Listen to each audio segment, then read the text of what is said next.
Hello,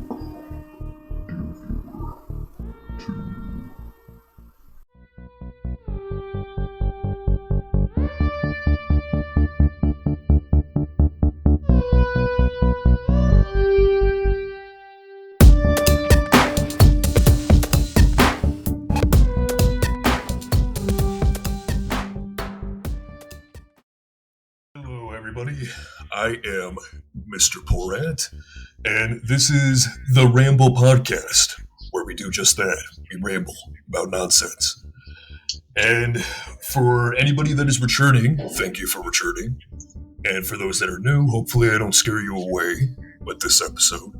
I'm actually pretty excited about this episode today. I have a good friend of mine with me today, Justin. Justin, do you want to say hello? Hello, Mr. Porat. Thank you so much for having me on your podcast. Anytime, my friend, anytime. I know we've been talking about it for a little bit.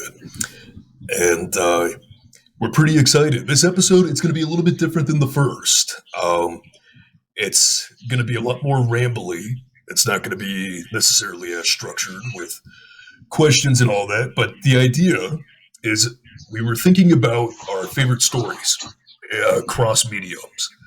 Video games, movies, books, and we thought it would be a cool idea to make a list, 5 each, of our favorite stories across any medium, and then talk about the facets of those stories that we enjoy, whether it be the rhetorical nuances of it, how we found out about the stories, why they're important to us, and that's kind of what we're going to be talking about today. So, Justin, if you would be so kind, would you like to start us off?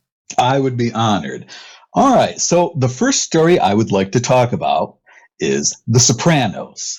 Now, The Sopranos was a TV show on HBO. It started in the late 90s and it went about, I can't remember, 6 or 7 seasons. And it's the story of a mob family. Anthony Soprano, the head of the Soprano family, is also the head of the Soprano crime family. And it just explores the various relationships, the power dynamics, of Tony Soprano's life. Now, the reason I think this is an important story, and these are all just for me, they were impactful on me, is because I think this is for me, this was the first true movie quality TV show. Mm-hmm. And what I mean about that is that the acting, the storytelling, the writing, the directing, it was all superior. It felt like to me that it was a properly funded production to tell this really awesome story. And I think The Sopranos opened up the door for other quality TV shows, especially to begin with on pay TV. I'm thinking 6 Feet Under. I'm thinking Entourage, Dexter, Deadwood, Homeland. Those are all premium TV channels, but it also raised TV in general, and eventually even TV, even network TV had to up its game and focus on good writing, good storytelling, good acting. I'm thinking of Fringe, Lost, Heroes, Mad Men, 24, Breaking Bad, The Shield. All of this, I think, to me, started with The Sopranos. It was an extremely character-driven plot. It had depth. You got to know the characters. I'm not saying it was perfect. There's a lot of criticism I can level against the show itself. Sure. But for me, it was the beginning of quality storytelling on TV. I just did not see this kind of storytelling unless I went to the movies. And so it was great because now we had quality that lasted for the whole season. So it wasn't just a story that lasted 1 or 2 hours. Now you had like an epic every year to consume. And that's how I always like to read my books as well, is I would much prefer to read an 8 or 1,000-page novel than a short story, because it allowed me a chance to really enter the world, explore the world, get to know the characters, get to love or hate the characters. So yeah, The Sopranos for me, is probably, I'm not doing this in any particular order. Right. They're just, kind of the 5 major stories of my life. So the Sopranos is definitely a top 5 for me. And it had a huge impact on me. I knew when I asked you about this, because we talked about this a couple days ago. Mm-hmm. And right when I said it, I'm like, I know he's going to choose The Sopranos. It's going to be on there. Mm-hmm. And that's not a bad thing. It's just that I was aware of that because we know each other so well. And I feel bad that I still haven't completely watched it. I watched the first episode and I loved it. Mm-hmm. It was great. I want to continue to watch it, but it's one of those things where it's kind of it's an investment. You have to set time aside. It is, which is not a bad thing. It's obviously worthwhile. Mm-hmm. But I really need to just find time, like you said, to sit down and really get invested and get into it. And it's interesting too because I think about the time when it was made. And when did that come out? Late 90s. Late 90s? Yeah, I would probably say 98, 99. That'd be my guess. 98, 99. Okay, that would make sense. Yeah, look it up. I'm doing that right now. Yeah, 99. 99. Yep. So I was a youngin back then. So I wasn't watching it back then, but I got to make up for lost time. But I think about that time and when it was made, and kind of like what you were saying is TV just wasn't like that back then. And so this comes out and it makes all these waves. And in a lot of ways, I got to give HBO props because in a lot of ways they're kind of I guess you could say avant-garde, I guess, in some ways. It sounds kind of pretentious, but it's there's some elements of that because you look at a lot of the stuff that comes out now, and when The Sopranos came out, it was special. Yeah. And then now you look at TV shows and nothing's special because that's a pretty gross exaggeration, but everything is big now. Everything has great effects. Everything has all these things. And so, and I'm not saying that's the only good aspect of The Sopranos. It obviously has great writing, great acting. But so many shows nowadays, it seems like what they took from The Sopranos wasn't so much the acting, the writing, and stuff like that. It was just putting on the image of seeming like something deeper without actually delving into that actual complexity that The Sopranos actually did. And there's shows nowadays that still do that, but I don't know if it doesn't hit the same because people just expect that. They expect that quality to be the bare minimum now. Absolutely. And I think that's a great thing. Right. But also, I mean, there's obviously going to be imposters. There's always going to be shitty TV. There's always going to be shitty storytelling. There has been since the beginning of time. But yeah, one thing I wanted to mention, something that The Sopranos does, is over the course of 6 seasons, you learn to hate people. And I think that's kind of a good thing because these are really awful people. And while I think the first, I'd say half of the series does kind of glorify, idealizes mob life and the main characters, Tony Soprano, Pauline Walnuts, Christopher Moltisanti, it does a really good job of showing extreme character flaws. Ultimately, Tony Soprano is a sociopath. They lean into that. They describe that. They illustrate that. You really start to fall out of love with Tony.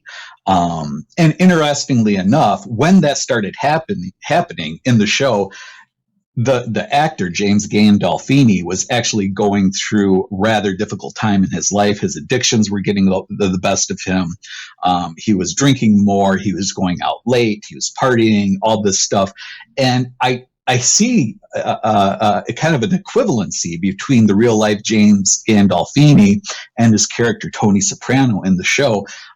As Tony Soprano is kind of finding or falling out of favor James Gandolfini is kind of going into a downward spiral, and obviously he died not too long after The Sopranos stopped within the next 4 or 5 years. So I think it's kind of interesting that as Tony Soprano starts to really deteriorate as a character, a likable character, so too does James Gandolfini start to enter his downward spiral that would eventually lead to his death. So I do like that. I like how I don't think we're supposed to love Tony all the way through. I don't think we're really supposed to love many of the characters all the way through. They're all extremely flawed. They do some really awful things. And they explore the darkness of the soul, the greed, just the rampant excess of the human soul. So yeah, The Sopranos for me, aside from being just incredible storytelling, was a milestone in storytelling that raised the bar. And I think without The Sopranos, you wouldn't have a lot of the great TV that we have today. I think you put it pretty well. I don't think I could have put it any better, especially as someone who has not actually finished the show. And it just makes me want to watch it more. And I know I really need to get to it because you've recommended to me so many shows. Yeah. And I never regret it. And I know The Sopranos, culturally, it's something I want to watch. It's something that I want to experience in that way. And it's very, it's bringing Scorsese to television. Oh, nicely put. Yes. And it's letting that kind of be out there. And I think things like that really help to influence, a lot of other mediums as well. You look at like GTA, has elements of that, the satire, other shows that I can't really think of right now, but it has those elements. And I have a soft spot for stories like that, where you have a story where you don't have to like everybody. Not everybody needs to be likable, but you need to be able to understand them and understand that downfall and be able to kind of be a passenger in that regard. Yes. So I'm excited to watch it, and I'm happy that it was on your list. I do. I think you will definitely enjoy it. And interestingly enough, the way that it starts is the show, episode 1, I believe, starts with Tony Soprano in Dr. Melfi's office. She's a therapist. And he talks about how he feels like he came in at the end of a good thing. Yeah. That the salad days are over, the boom is over, and he's kind of there at the very last tail end of all the happy times. And really, at the end of the 90s, going into 2000, we have the terrorist attacks. We have 2008, we have financial collapse. Obviously, right now, the world is a shit show. I think it's a sentiment that many people felt then and continue to feel now, that we are at the end, or we came in like a lifetime too late to really experience all these wonderful things that America is supposed to be about. Yeah, and I think I agree with you, but I also wonder how often do people think that about their respective time, their respective era that they're born into. It can always be better, or it can always be worse. Indeed. And it really, but I know what you mean. I know exactly what you mean. And I think that's an interesting way to put it. Was there anything else you wanted to touch on with The Sopranos? Or that was more or less, I think that was all the major points that I really wanted to discuss, yeah. Now, what's your first story you're going to share? Yeah, well, it's a bit of a pivot. Okay. In terms of the type of storytelling that it is. So, like you, I didn't put it in necessarily like any sequential order. I just kind of put it on there. To me, all of these stories are even, just in different ways. Yeah. But the first one, oh, sorry, what were you going to say? I was going to say, they're like beloved family members, these stories. Yeah, that's a good way to put it, actually. Yeah. Thank you. Family members I actually like. Yeah. Exactly. Yeah, exactly. That's a good way to put it, Justin. Yeah. Yeah. And it is. And so for the one that I'm going to talk about first, it's the movie by Jordan Peele called Nope. It's his third film that just came out within the past year. Yeah. And I don't know if this was obvious or not to you that I was going to bring this up, but I've already stated how much I like the film, and I guess I'll kind of, because obviously people don't know me, so I should kind of explain my reasoning for this. But I guess I'll give context. So instead of just going straight into talking about the film itself, I'll talk about how I went in to the viewing experience and what kind of informed me before I actually saw the movie itself. Because I think around the time when the trailers were coming out, I think it was wintertime for us, or it was getting close. And you know where I used to live during the wintertime. It's like a desolate wasteland, because everybody leaves during the winter, and it's pretty isolated. So I was in this house all by myself and everything. And I remember the trailers for Nope were coming out, and I thought, well, I like Jordan Peele. He's very I like his style, and I like the way that he approaches some of these topics. And his stories kind of have a very they're almost like modern fairy tales. Yes, almost, but with like a dark urban edge. And I've always liked that. And so I like Get Out. I liked Us. So when I saw the first trailer, and I saw that it was hinting at the idea that it might be aliens, I was all in, because you know me, I'm a big fan of UFO culture and urban legends and things like that. And so I remember getting excited. And so I started to watch the trailer over and over again. I started reading articles about it and everything, and I was getting excited. I was liking the trailer. I was liking the music, the suspense. I'm like, I never thought I could have wanted an alien story done by Jordan Peele, but now here it is. And so I was really building it up in my head. And then they showed the second trailer, and the second trailer showed the UFO. And I remember at the time I was kind of upset about that, because I felt like they played their hand. Yeah. Quickly, and they just showed it. And I'm like, oh, well, now I know it's going to be aliens in a UFO. I don't know how I feel about this. Yeah. And so, but during that time, I was still excited at the way they cut it all together. And like I prefaced, I was living in this house, pretty isolated during the winter. And if you recall, I think I ended up telling you, because we worked at the same place, and I ended up telling you that I was not sleeping very well. Yeah. And you were asking me why that was, and I said, well, I'm having nightmares. And I didn't, and you're like, well, what are the nightmares about? And they were very specific nightmares where it was about aliens abducting me, and and I would feel like I was coming in and out of sleep, so it felt very real and lucid. And I didn't know why. And then you said, well, you've been talking about Nope a lot. Maybe that's why.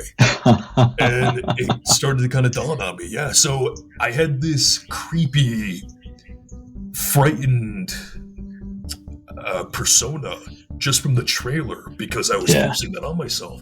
And I know this sounds silly. People are probably listening and you're thinking I'm overreacting. And you're absolutely right. I was overreacting, but that's kind of the point, is that... But good storytelling should make you overreact. Right. But even then, that was even before the movie came out. It's just the way that they structured the trailer, the bits that they were giving to the audience to see and everything. They were teasing it out. And so I was just so excited. And so, fast forward, and finally the movie comes out. And I've never been so quiet while I was watching a movie. And I didn't know what to expect. And so I went into it. And the way that he... For those that haven't seen the film, well, I guess, I probably should have said spoilers in the beginning. Don't worry, I'll put it on the video so you know it's spoilers. Don't worry. But for those who haven't seen it and who would like to know, there is a bit of a twist with the film that I thought was pretty clever. And it's a kind of twist that it's so simple. And that's why it's so clever, because most people would overlook that simple twist. They wouldn't even think to make it a thing. And the twist is that it's not a UFO. It's actually an alien entity. and it is an alien entity that's just hungry and it wants to eat. And that's pretty much it. And the beauty of it is that it sets it up like it's this much larger thing with these aliens abducting people.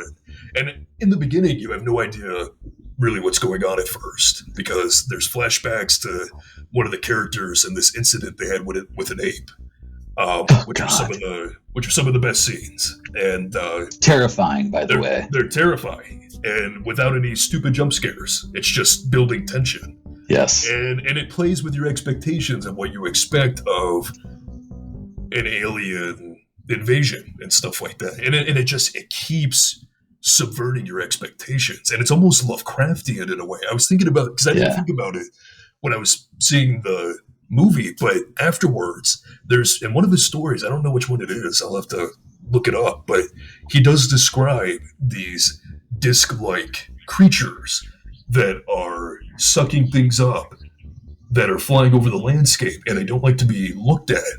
And I thought, so he made kind of like like an under the radar Lovecraft movie. Yeah.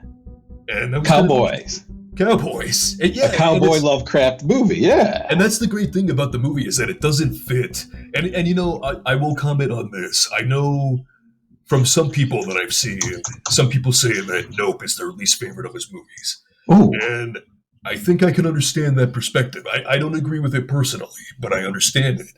Yeah. And I think it's just because there's so much, it's not straightforward. Like it is not. It deals with a lot more than just aliens are here to abduct. And I think some people didn't really know what to do with it. And I get it. It's not going to be for everybody. But the people that like it, like me, they really like it. And it's because of that. It's because of that subversion. And I love the characters in it as well, because I feel like they are me. They are acting in that situation how I would act. Yes. In a modern society with you constantly feel like you're being viewed. And then there's the difference between being viewed without your permission and then being viewed because you want gain.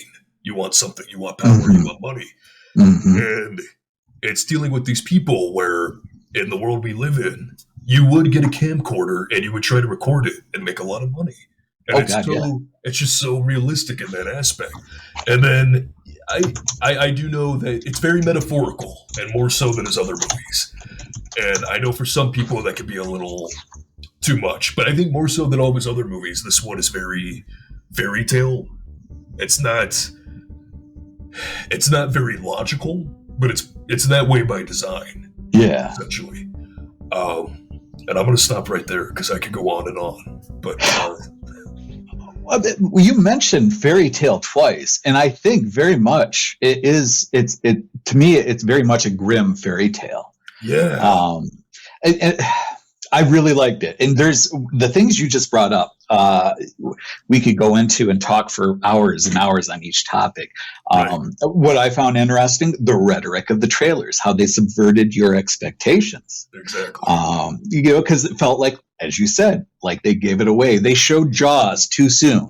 Well, they did a nice little twist at the end. Exactly. Not at the end, but in the movie. Yeah.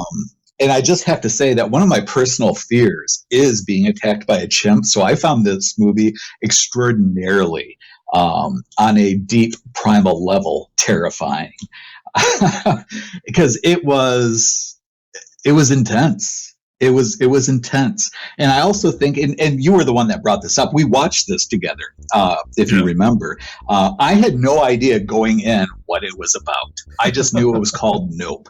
I had totally forgotten about our conversation of your dreams and the aliens and whatnot. Yeah. So I went into it not knowing a thing. And I was glad I went into it not knowing anything, because it was such a wonderful experience of having my expectations subverted and played with. And he is a master storyteller.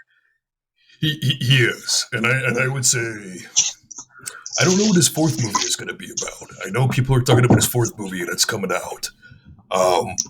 But if it follows along the path that he kind of paved with Nope, I'm beyond excited, because I know Nope is like his masterpiece. Yeah. in my eyes, and it's one of those movies where people ask me my favorite movies, and I usually don't know what to say.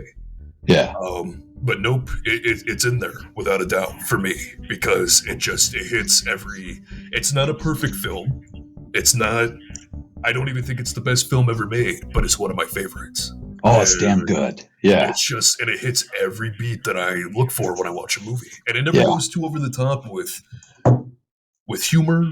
I think he does a good job of that. Is that the humor is so you're laughing because you're uncomfortable and you just don't really know exactly what to laugh at. Like the whole, I wasn't laughing during the chimp scenes. Those were terrifying. Those were terrifying, and also the abduction scene with all those people at the. That's one of the biggest, most.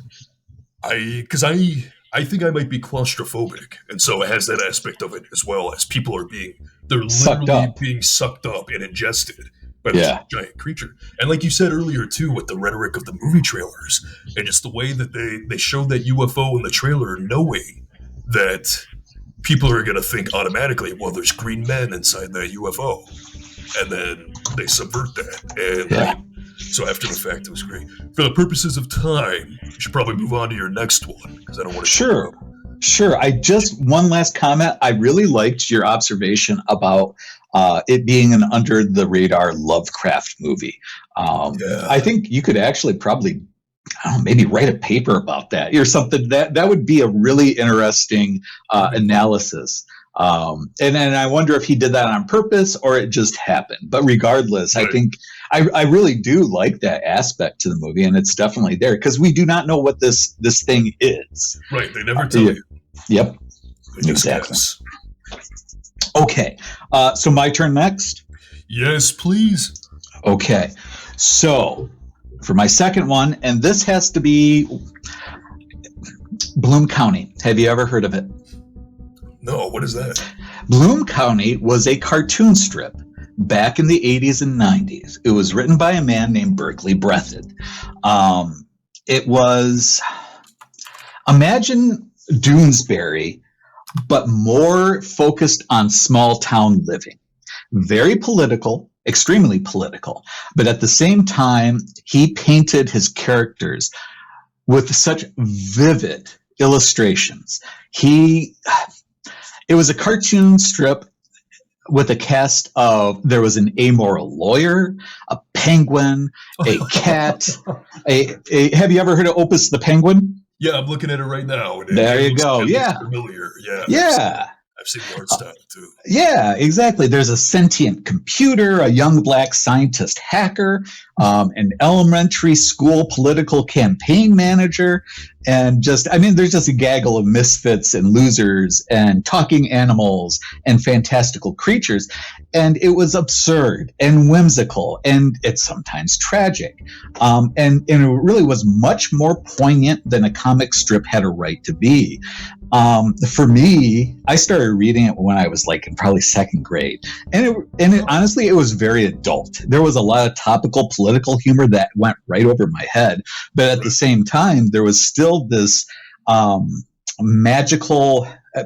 Maybe you would call it magical realism, where there is this world with talking animals and sentient computers and an elementary school political campaign manager. As a world where those things existed. And to me, I fell in love with the characters and their everyday struggles. Opus the Penguin, for example, had been abandoned by his mother, and he was in this constant lifelong pursuit of looking for his mother. That really, it was quite touching.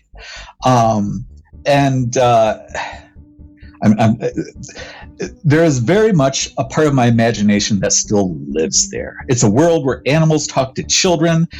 Children can hack the Defense Department security mainframe. A cat can run for president with a penguin VP. And sitting in a field of dandelions can cure any ill. It was beautifully done.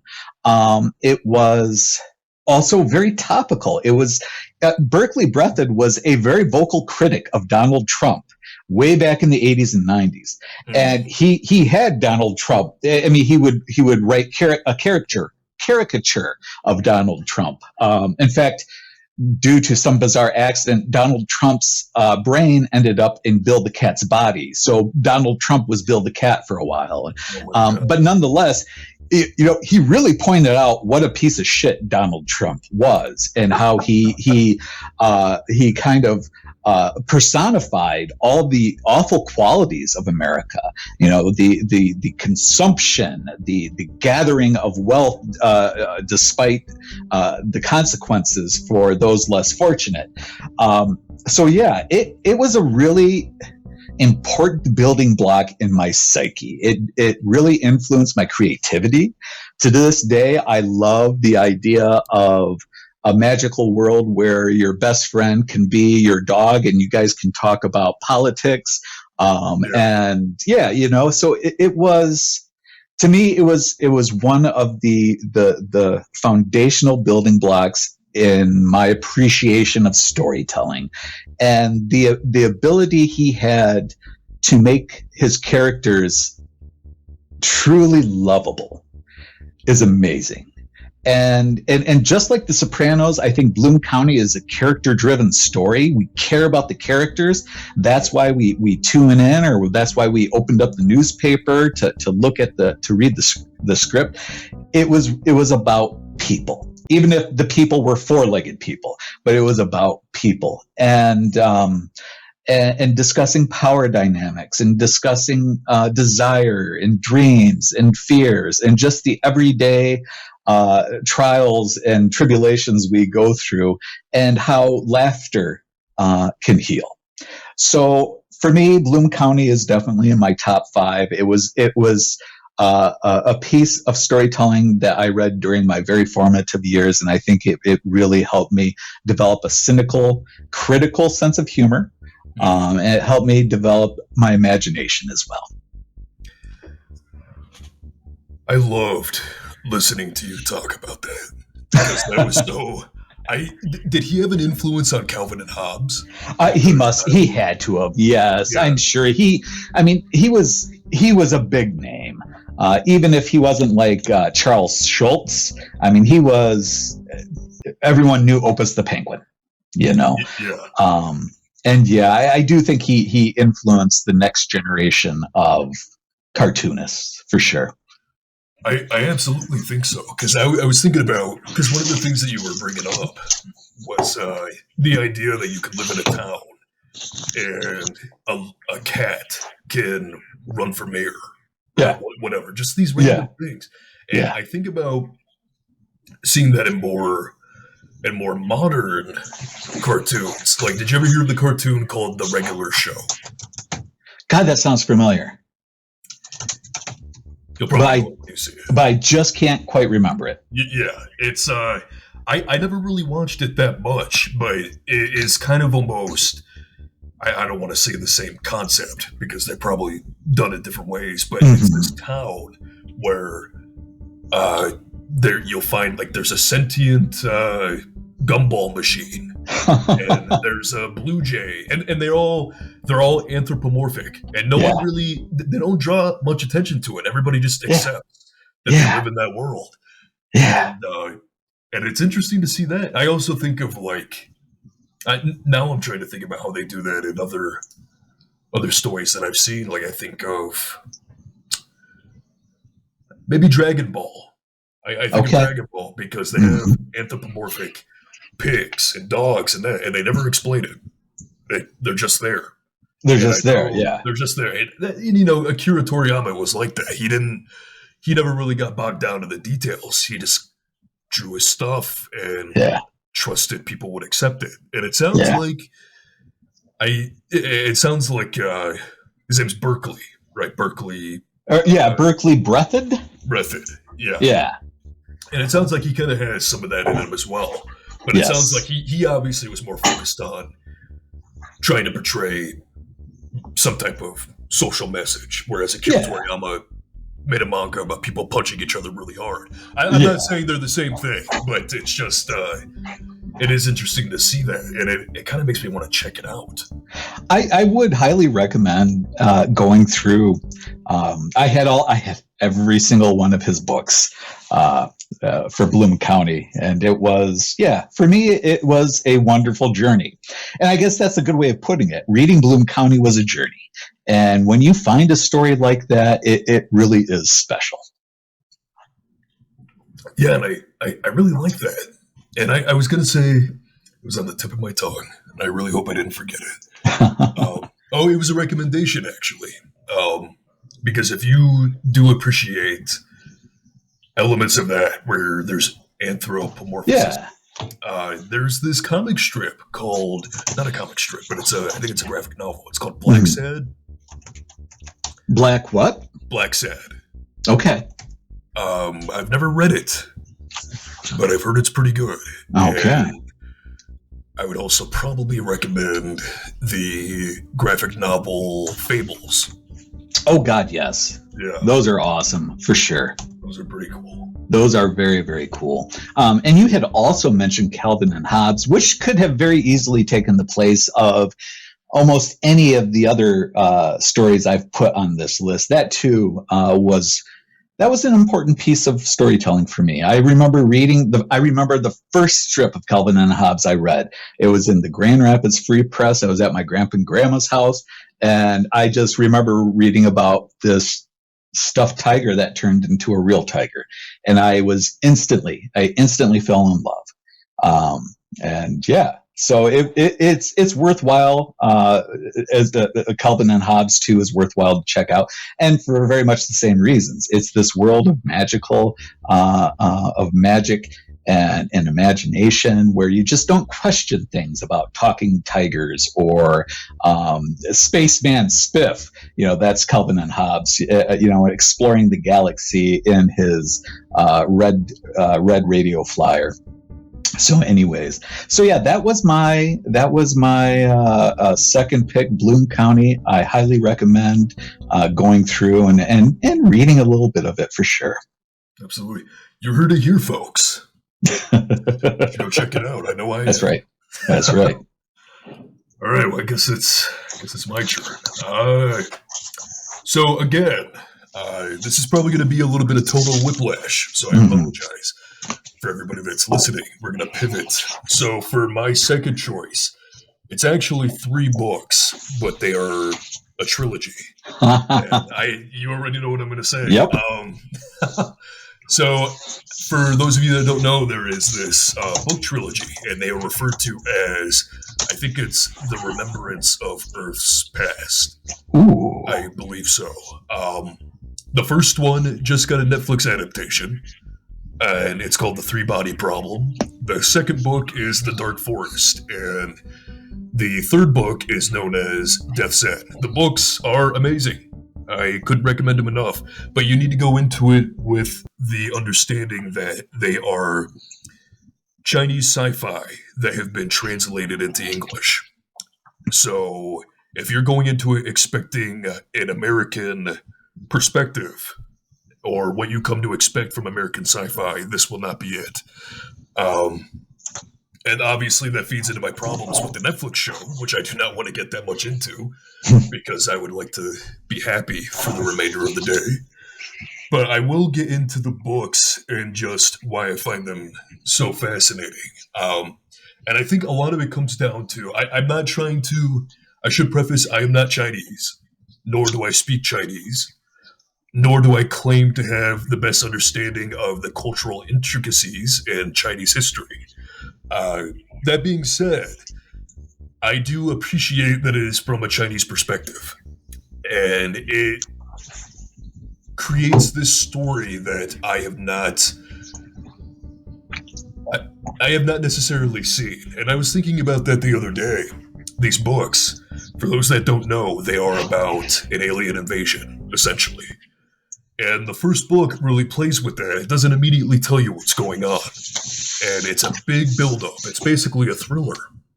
And eventually you realize that it's aliens, and they are en route to Earth to take us over.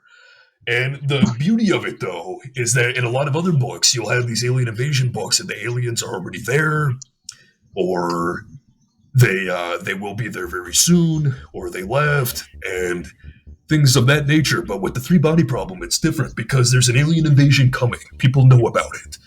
But it's going to take them 400 years to get to Earth. And that alone is an interesting concept. How do you deal with the idea? It's brilliant. How do you deal with the idea that there is this invading force that hates you, that wants to get rid of you, and it's in the span of 400 years? How do you deal with that? How do you prepare? And what's even more interesting is that with an alien invasion story, the aliens would almost always be villainous all the way throughout. Which is not to say that there are not villainous aliens in this. There are, that fill that archetype of what you might expect a villain to be, but they are more depthful. But with the aliens in this, they're known as the Trisolarans because their home planet is a triple star system, and that's why they have to leave. And so essentially the books almost, for lack of a better word, they humanize the aliens.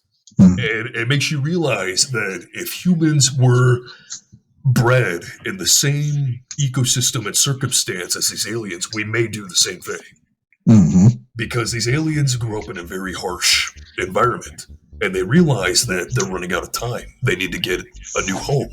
And they realize that there would most likely not be a great way for them to coexist with humanity.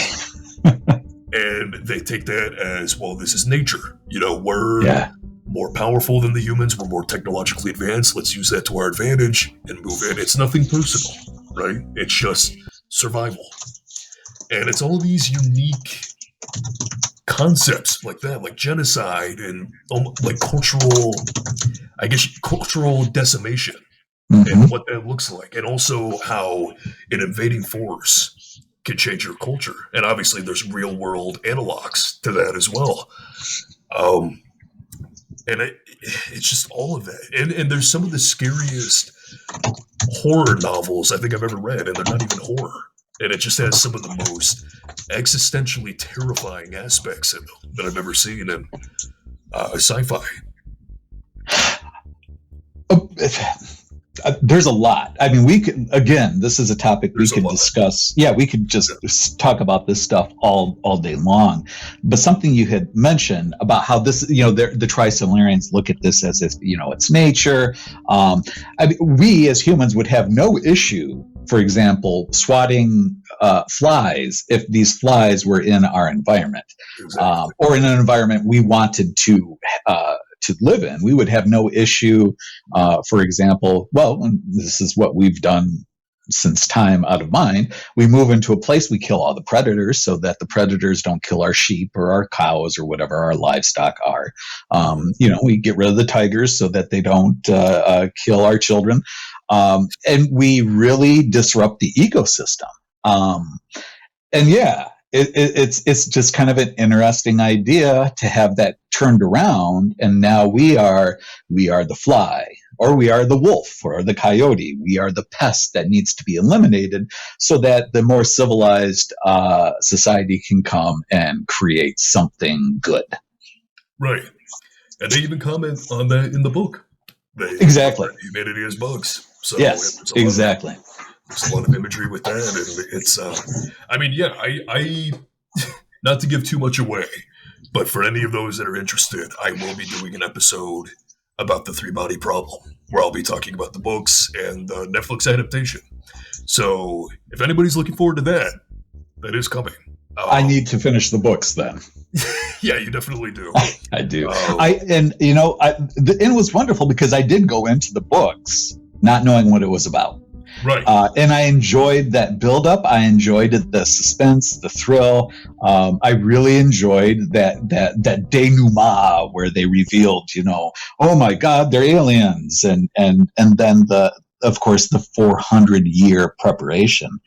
And what that makes me think of is, for example, we know climate change is going to kill us.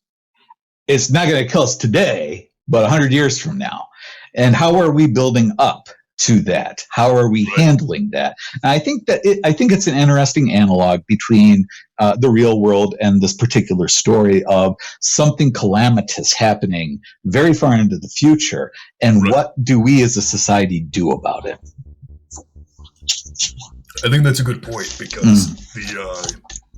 the books, they do something that I think a lot of other modern day stories don't do as well, where the books, you can read the books for what they are. You can read it for just sci-fi novels where aliens are invading, and you don't have to compare them to any outside sources if you don't want to, because it works on its own. It does. And it's interesting in that way because, like you just said, with global warming being almost an analog, is that he doesn't try to ham-fist that or force it down your throat. No. That's an analog. That's something he trusts your intelligence enough to grab that out of it.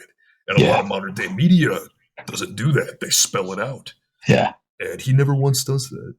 No, he doesn't hit you over the head with like if it was a dead fish, Yeah. He's very good. He draws this, he illustrates this wonderful situation, and then like you said, leaves us to make that connection. And I like it when I reach those connections organically rather than having them, as you said, shoved down our throats.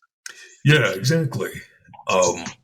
And again, I could go on and on about that because it's amazing. And I will say, this might be a little abrupt, and I apologize to everybody, but we are running out of time, and there's no possible way we can get through all of the other ones. So what we're going to do is we're going to make this a two-parter. Oh. And that's just what happens here on the Ramble. Random shit happens. We did not plan for that, but I think that's going to work out. We're going to make this part one. And Justin, if you would like to come back for part two, I would. Absolutely. I would be honored, and I enjoy my time talking to Mr. Porat because you introduced me to stories and people in stories I would never meet on my own. And I think the same of you as well. We're having a little bit of a bro moment right now. I think Indeed. That's what the kids call it. And yeah, this is amazing. It's amazing that you can do this with a friend and just sit down on what's today, Tuesday? Just sit down on a Tuesday and just talk about stuff that most people probably would not care less about. But it matters to us. It does. That's what this whole episode is about. Well, stories, all we have are our stories. And I think when we realize that, our stories become powerful, regardless if they're our own stories or the stories we love. There's that power in stories to transform you, to transport you, to just take you to all sorts of different places, both inside your own head and outside. And I couldn't have said it better. And with that being said, everybody, I think this is where we're going to end part one of this Ramble podcast. Thank you so much for joining us, and see you in future videos. Thank you again, Mr. Porat.